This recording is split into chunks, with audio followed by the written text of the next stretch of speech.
พระไตรปิฎกกันที่51คัมภีร์สังยุตตนิกายสลายตนะวรรคว่าด้วยปัญหาดอกทองกวาว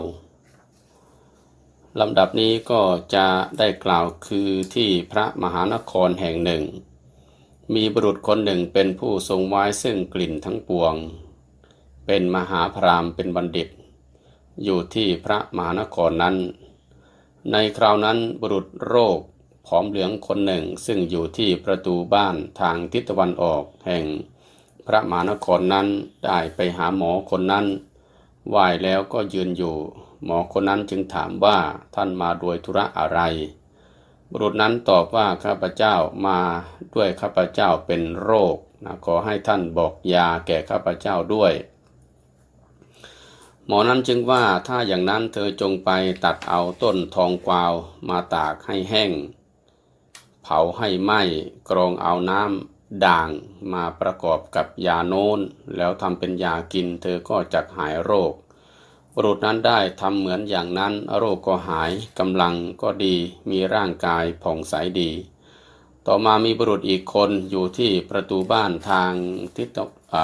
ศทักษิณก็เป็นโรคอย่างนั้นอีกได้ทราบว่าบุรุษนั้นได้กินยาแล้วก็หายโรคจึงไปถามบุรุษนั้นว่าท่านหายโรคด้วยยาอะไรบุรุษนั้นก็ตอบว่าหายโรคด้วยยาดอกทองกวาวท่านจงไปทำเถิดบุรุษนั้นก็ไปทำแล้วก็หายโรคเหมือนกันต่อมามีบุรุษอีกคนหนึ่งอยู่ที่บ้านทางตะวันตกไปถามเหมือนอย่างนั้นอีกบุรุษนั้นก็บอกให้แล้วก็ได้หายโรคอีกต่อมาก็มีบุรุษอีกคนหนึ่งอยู่ที่บ้านประตูทิศอุดรได้ไปถามอย่างนั้นอีกได้ทำยานั้นกินก็หายโรคอีกต่อมามีบุรุษอีกคนหนึ่งเป็นคนอยู่ในที่สุดแห่งพระราชอาณาเขตซึ่งไม่เคยเห็นต้นทองกวาวได้เป็นโรคอย่างนั้นอีกได้รักษาอยู่นานก็ยังไม่หายตรงนี้ก็ขอย้ำอีกว่าต่อมามีบุรุษอีกคนหนึ่งเป็นคนอยู่ในที่สุดแห่งพระราชอาณาเขตซึ่งไม่เคยเห็นซึ่งต้นทองกวาวได้เป็นโรคอย่างนั้นอีกได้รักษาอยู่นานก็ยังไม่หายได้ทราบว่าบุรุษชื่อโน้นอยู่ที่บ้านทางประตูตะวันออกแห่งพระนครนั้นได้ทำยากินแล้วหายโรคจึงคิดว่าเราจะไปถามยาต่อบุรุษนั้นแล้วก็ออกเดินทางไปจนกระทั่งถึงบุรุษนั้นแล้วถามว่าท่านหายโรคด้วยยาอะไรบุรุษนั้นก็บอกว่าด้วยยาดอกทองกวาวเขาจึงถามว่าดอกทองกวาวเป็นอย่างไรบุรุษนั้นบอกว่าเป็นเหมือนถ่านไฟที่อยู่ในบ้านไฟไหม้บุรุษนั้นได้บอกถึงต้นทองกวาวตามอาการที่ตนได้เห็นด้วยว่าในเวลาที่บุรุษนั้นเห็นต้นทองกวาวก็เป็นอย่างนั้นคือเวลานั้นต้นทองกวาวกำลังมีใบหล่นมีสีลำต้นดำส่วนบุรุษนั้นก็คิดว่าเขาบอกตนไม่ดีด้วยเขาบอกว่าต้นทองกวาวดำเหมือนกับถ่านไฟในบ้านไฟไหม้คำของบุรุษนี้ไม่เป็นมงคลเขาจึงไม่พอใจในคำบอกด้วยเห็นว่าถึงเราทำยาตามคำบุรุษนี้บอกโรคเราก็ไม่หายจึงถามว่าท่านผู้เดียวเท่านั้นหรือที่รู้จักต้นทองกวาวหรือคนเหล่าอื่นก็รู้จักบุรุษนั้นก็ตอบว่ามีถมไปอีกคนหนึ่งชื่อว่าอย่างโน้นอยู่ที่บ้านทางประตูทิศใต้เขาก็รู้จักเหมือนกันบุรุษนั้นก็ไปถามบุรุษนั้นก็ตอบว่าต้นทองกวาวมีสีแดงที่เขาบอกอย่างนี้ก็เพราะในเวลาที่เขาได้เห็นต้นทองกวาวนั้นต้นทองกวาวกำลังมีดอกบานบุรุษนั้นก็ไม่พอใจด้วยเห็นว่าบุรุษผู้นี้พูดผิดกับบุรุษคนก่อนมากบุรุษคนก่อนบอกว่าทองกวาวดำคนนี้บอกว่าแดงอันดำกับแดงนี้ไกลกันมากแล้วเขาจึงถามว่ามีผู้อื่นที่รู้จักทองกวาวอยู่ที่ไหนบ้างเมื่อบุรุษนั้นบอกว่ามีอีกคนหนึ่งชื่อว่าอย่างนั้นอยู่ที่บ้านทางประตูตะวันตกแห่งพระนครนี้บุรุษนั้นจึงไปถามบุรุษนั้นในเวลาที่บุรุษนั้นได้เห็นต้นทองกวาวนั้น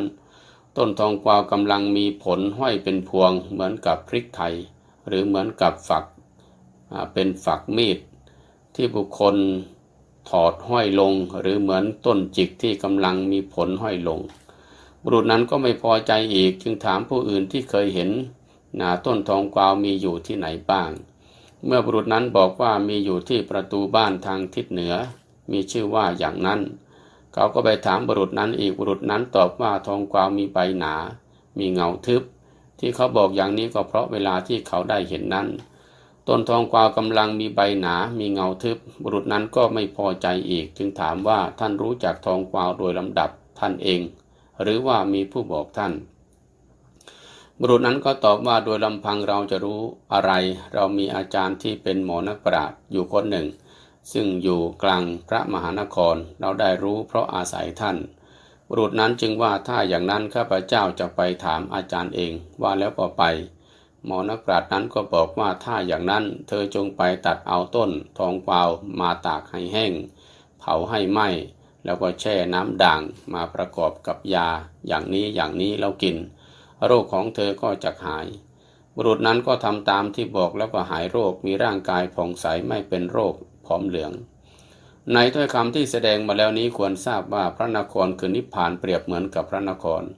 พระสัมมาสัมพุทธเจ้าเปรียบเหมือนหมอนักปราชญ์ข้อนี้เพราะมีคำว่าหมอผ่าตัดนั้นได้แก่พระอรหันตสัมมาสัมพุทธเจ้าควรเห็นว่าท่านผู้สิ้นอาสวะกิเลสแล้วผู้มีความเห็นบริสุทธิ์แล้วทั้งสี่จำพวกนั้นเหมือนกับศิษย์ของหมอนักปราชญ์ทั้งสี่ซึ่งอยู่ประตูบ้านทั้งสี่ภิกษุผู้ถามปัญหานั้นเหมือนกับบุรุษคนแรกที่อยู่ปลายพระราชอาณาเขตเวลาที่ภิกษุนี้ไม่พอใจต่อคำตอบของพระอรหันต์ทั้งสี่ที่ตอบมาแล้วนี้แล้วก็ไปทูลถามพระพุทธเจ้าเหมือนกับเวลาที่บุรุษนั้นไม่พอใจต่อคำตอบของศิษย์แห่งหมอนักปราชญ์แล้วไปถามหมอนักปราชญ์เองฉะนั้นคำว่าความเห็นอันบริสุทธิ์นั้นได้แก่ความเห็นนิพพานอันเป็นความเห็นที่บริสุทธิ์ดีคำตอบภิกษุทั้งสี่นั้นล้วนจะเป็นคำตอบที่ถูกต้องตามความเห็นของตนทั้งนั้นคือรู้เห็นอย่างไรก็ตอบอย่างนั้นของที่เห็นนั้นก็เป็นเหมือนอย่างที่ตอบอันเปรียบกับเรื่องต้นทองกวาวที่แสดงมาแล้วนั้นก็สิ้นเนื้อความในอรรถกถาที่ควรยกมาแสดงเพียงเท่านี้ก็ขอความสุขความเจริญจงมีแก่ท่านทั้งหลายผู้สดับรับฟังด้วยเทอญ